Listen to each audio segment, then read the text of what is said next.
back to what I was saying about Highlander Endgame, what was really funny was I actually got into a geeky argument with some fans. I kind of picked a fight with some dudes on the Highlander forums a while back, and I raised this as an issue. I was like, they changed it to where it's not holy ground. That doesn't make any sense. But, it's clearly holy ground, and in the movie, it's not the sort of thing you can just take back because it's written into the script. And so they started arguing back, and they actually referenced Highlander 2 as a reason why Jacob Kell was able to get away with killing immortals on holy ground.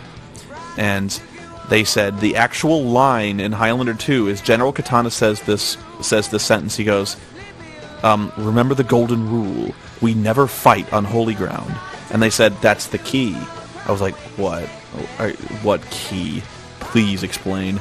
And the guy said, he said the key word was, we never fight on holy ground.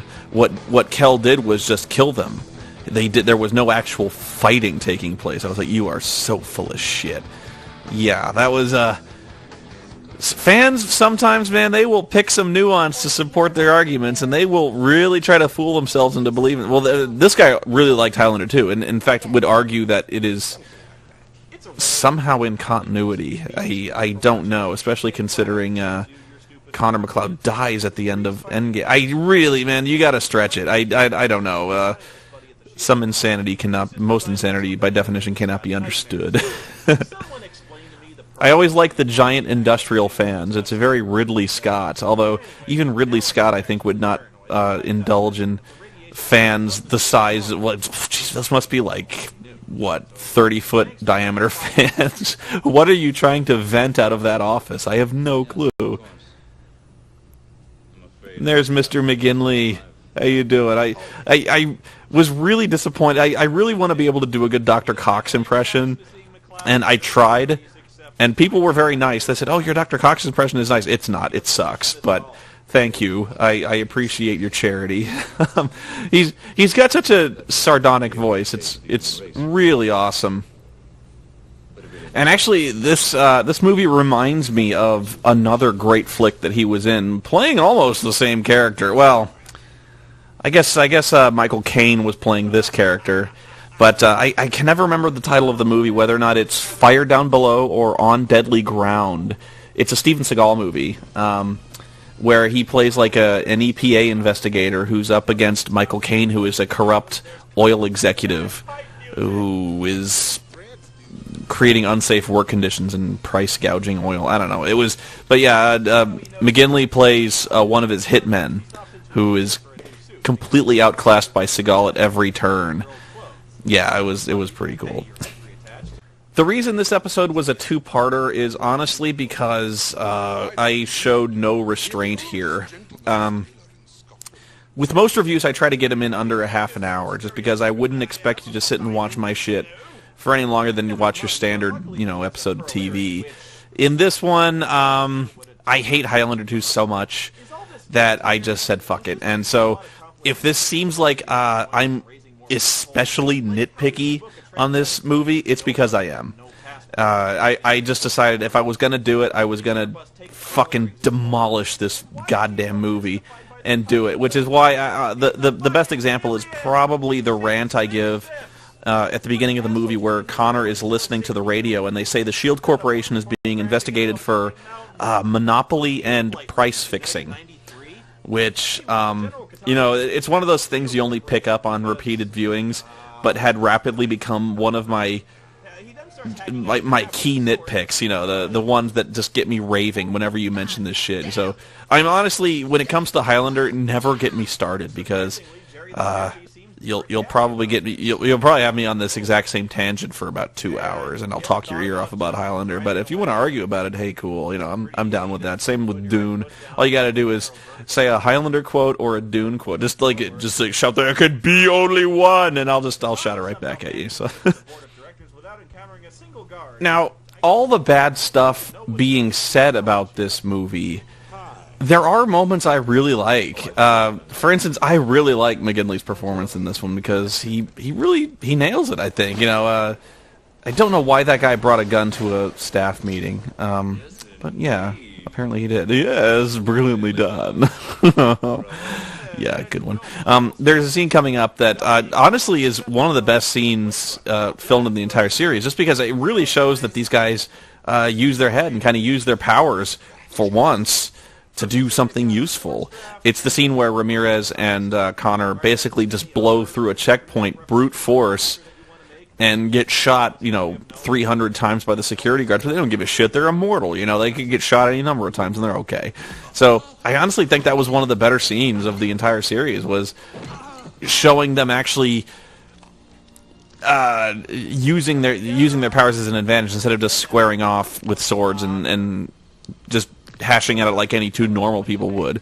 In fact, I always wanted to see a little more of that, where guys would use their immortality to their advantage. Maybe like you'd see a guy purposely take a crippling shot that would kill anybody else, like a shot right to the heart, and just kind of pull himself down the sword and use it to get close and hack the guy's head off, something like that, where really the only shot that you care about is any shot near the face, or something like that.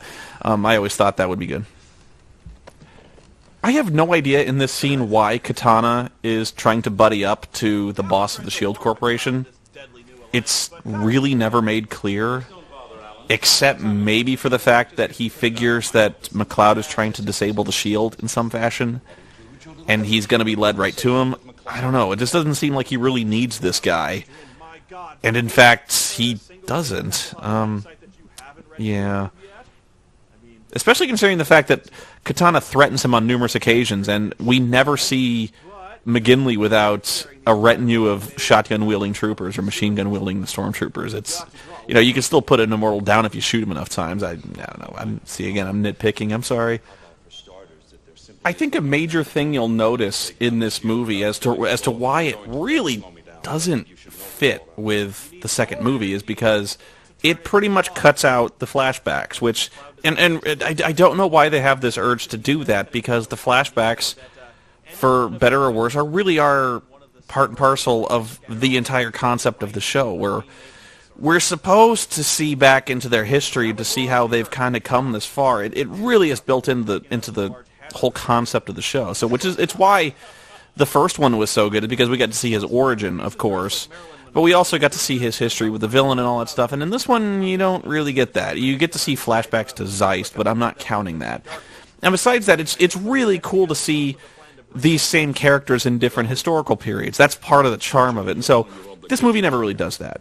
And 3, they go back and they do that a little bit. And 4, they even do that a little bit. But when it goes to the source, the final movie, or at least the movie that isn't the anime-style one, whatever, once again, they dispose of the flashbacks. And so the movie is really just about a bland, brooding hero who never really progresses in a character sense and just goes and stabs people, and that's it. So that was a big thing. And back to what I was saying about the concept of they don't even really know what the quickening is in this movie. How was she not shot 1,000 times? In this movie, they really rejigger what they're talking about when it comes to the quickening. In fact, I don't even think they know. In this movie, they're never really consistent, because on Zeist, like, Ramirez whips his sword out. He's like, "Let him show himself. Let him feel the quickening." And then there's like a thunderclap, and he's like, "Huh?" And that's, I don't even know what that. Then they spread the magic orange juice, and they apparently get married on Zeist, and that's the quickening, or is it? And in this scene where the giant death trap fan starts lowering on them, I wonder who installed that, by the way. It seems awfully convenient, but I guess sometimes when you're the head of an evil corporation, you need such things. I guess I would install one if I could afford it. I mean, why not? But anyway, Ramirez he pulls this right out of his ass, where he's like, "I'm gonna hold it up with my magic." What, you didn't know we could do that, McCloud? And so, like, he gives this speech, and the bagpipes flare, and he summons his magic, and is that the quickening? I don't know. I never thought it was going to be this complicated, and yet they make it so hard to understand. Like, just they never implied this was possible until this point, and I don't know. This movie sucks. I guess I can laugh about it now. I think the thing you really have to understand, if you're not really seeing why this movie is so despised, or if you were never really that big a fan of Highlander, Well, that's the problem right there. This, honest to God, is an acceptable, in terms of technical skill, movie. Like, I even hate to say that. What I mean is, if you were to look at this movie and say, this is the worst movie ever made, you'd probably get a lot of people disagreeing with you, especially not the least of which people pointing at the really stereotypical ones like Manos or something like that. Nuts crushed. There are definitely worse movies, but it really ties into the first movie, where that one was so good and this one is so bad for so many reasons, and it not only is much worse than the first one, but it pretty much irrevocably destroyed the legacy of the entire series, to the point where the series after this became a joke. You know, no matter how many good movies they might have made after this, people say, like, yeah, there was number 2 though. Like the Halloween series, for instance, people always point to Halloween 3 as where it kind of ended, whereas like they did something that was completely un-Halloween, and honestly, I like Halloween 3. I thought it was one of the better ones out there, but it kind of, in terms of like betraying the series, is I think where they're coming from. But yeah, with this one, it's really a story of like the fall from grace with that series, where it was.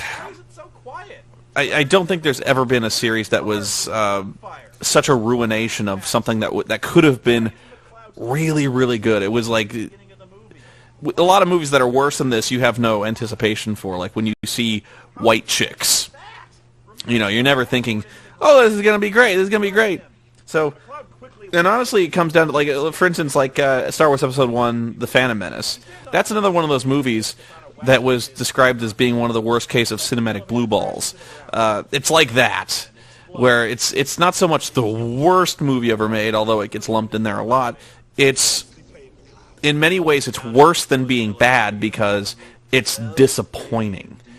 After the first one, you had such high expectations that they're like, oh, it can only get better from here. We're going to get more of the same. We're going to get, Christopher Lambert and Sean Connery somehow sword fighting through the ages, and that's really hard to fuck up, and they did it, So this is one of those times where it was such a colossal letdown. That's where they're coming from when you talk about its place in movie infamy. And actually, I want to take back what I said when I said this movie was technically proficient, because from a screenwriting point of view, there are a number of really glaring flaws, not the least of which being the fact that the villain isn't really all that intimidating. And what I mean is, in this climactic fight, you're never really given an inclination as to whether or not this guy is dangerous. I mean, the guy's got scars, he's got the hair, and it's Michael Ironsides. He looks kind of ugly, but at no point up to this point do you ever see him fight. So you don't know if you can take Connor on, and in fact you rather doubt it, because at every turn this guy sends his stupid monkeys out to do his work for him.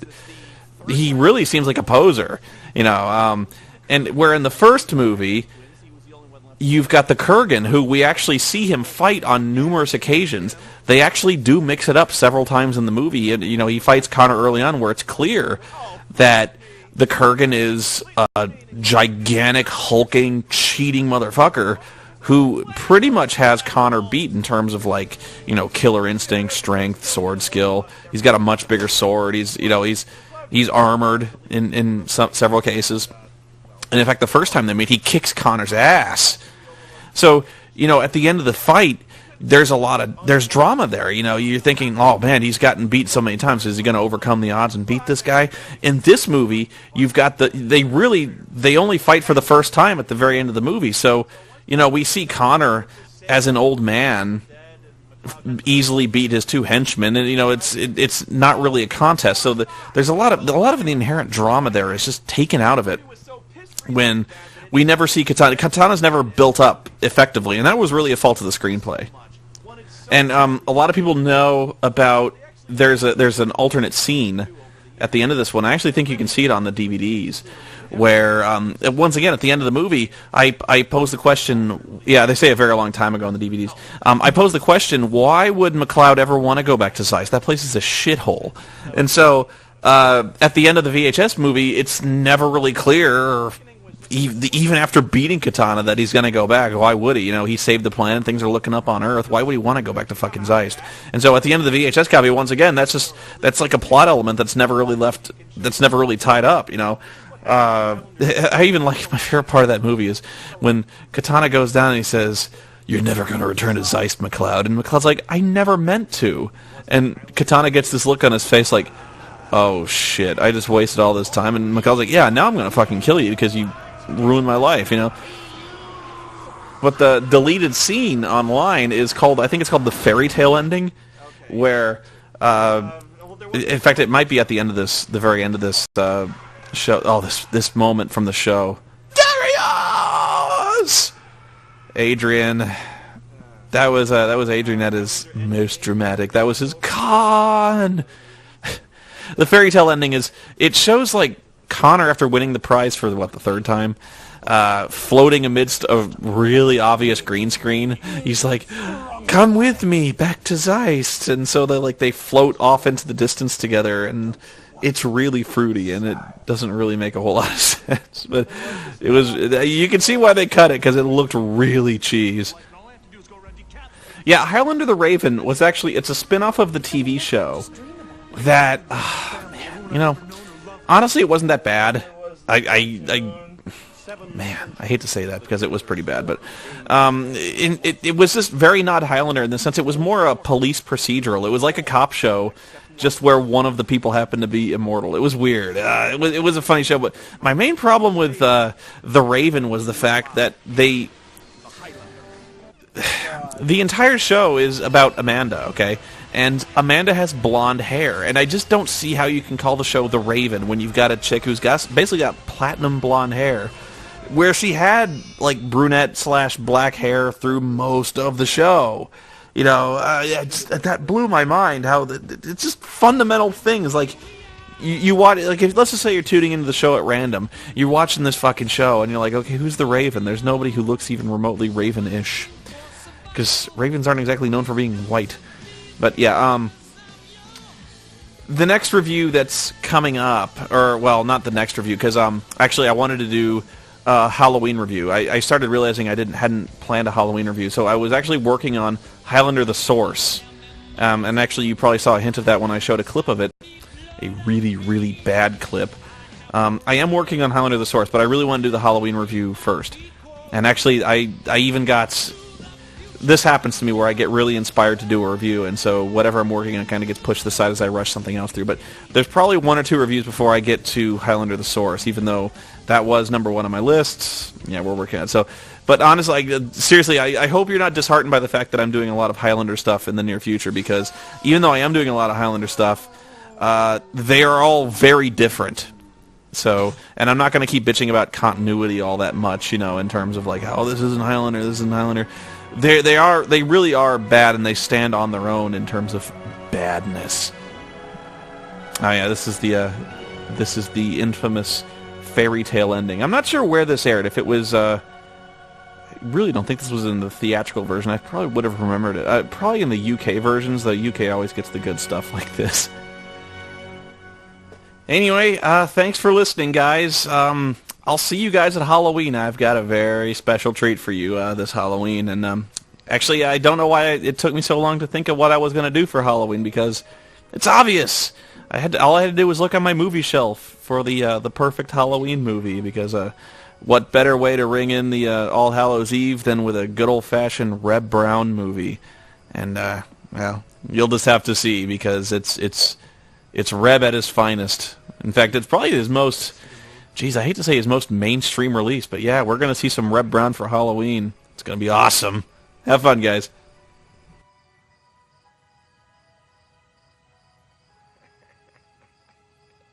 Come with me. I can't, and you know it.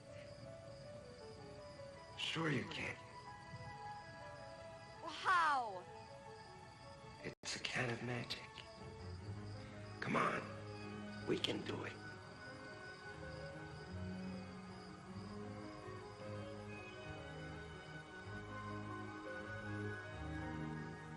Remember, Highlander, you've both still got your full measure of life. Use it well, and your future will be glorious.